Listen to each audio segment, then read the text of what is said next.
Bonjour tout le monde, je vais vous montrer un tutoriel qui va nous permettre de mettre l'iPad en mode enfant, c'est-à-dire comment on va empêcher un élève ou quelqu'un de pouvoir sortir d'une application.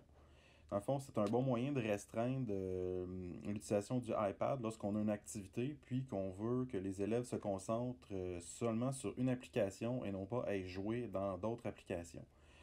Donc, premièrement, on va aller dans Réglages. Ensuite, dans Réglages, dans le menu déroulant ici à gauche, on va aller dans Général. Dans Général, on va aller dans le menu déroulant, aller sélectionner Accessibilité. Donc, dans Accessibilité, on déroule jusqu'en bas et on va aller sélectionner Apprentissage, Accès guidé. Juste ici, non. On va aller cliquer sur l'onglet pour pouvoir activer Accès guidé. Donc, dans le menu ici, on voit qu'il apparaît Réglage des codes. Le réglage des codes, en fait, ça va nous permettre justement de générer un code pour que lorsqu'on veut sortir de l'application à laquelle on a activé l'accès guidé, ça demande un code. Donc, l'élève qui ne sait pas le code ne peut sortir de l'application. Donc, premièrement, on va générer le code, définir le code d'accès guidé. Donc, en l'occurrence, moi, je vais faire un code à 6 chiffres qui sera toujours le même. Donc, 000 00000. Et voilà. Une fois que tout ça est fait, je peux simplement appuyer sur le bouton Home pour retourner sur l'écran principal pour ensuite ouvrir l'application à laquelle je veux configurer mes iPads pour ensuite les distribuer. Donc là, ici, j'ouvre Book Creator. En appuyant 3 fois rapidement sur le bouton Home, j'active la fonction d'accès guidé. 1, 2, 3.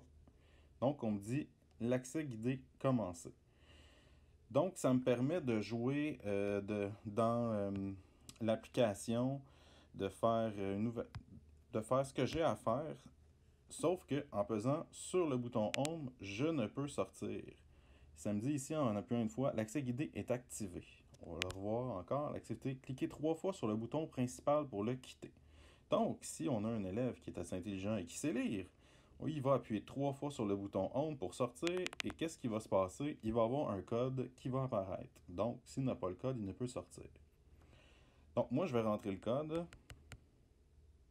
et on voit le menu ici. En haut à gauche, on a mettre fin à l'accès guidé. En haut à droite, on peut simplement le reprendre. À gauche, en bas, ici, on a les options. Les options, dans le fond, ça nous permet d'activer quelques fonctions de base. Donc, si on met le bouton de mise en veille, c'est que si on mettait le bouton de mise en veille sur Home, sinon le bouton volume, sinon on a l'animation, le clavier si on veut pouvoir se servir du clavier, le toucher si on veut pouvoir que les élèves interagissent justement avec les options qu'il y a dans l'application. Et aussi, on peut ajouter un temps limite. Si on l'active, on voit ici qu'on peut mettre l'application pour qu'elle soit active pendant, exemple, 1 heure ou simplement, mettons, 15 minutes. Donc, ça nous permet de restreindre le temps d'utilisation de ce côté-ci. Donc, je vais désactiver le temps limite et je vais reprendre simplement l'accès guidé. Accès guidé commencé. Et là, pour les besoins de la cause, je vais simplement quitter l'accès guidé en pesant 3 fois rapidement et cliquer en haut à gauche sur Fin pour pouvoir sortir de l'application de l'accès guidé. Donc, l'accès guidé ici, comme on a vu à l'écran, était terminé, ce qui me permet, en pesant sur le bouton, simplement une fois sur le bouton Home, de sortir et de retourner à l'écran principal.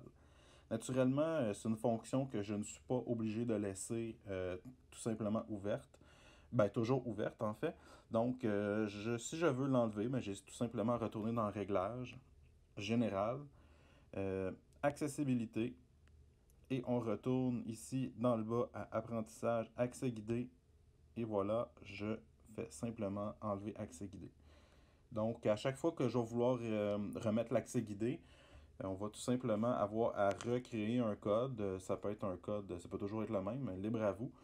Donc voilà, c'est ce qui fait le tour de la fonction du mode enfant. J'espère que ça va vous avoir été utile. Merci.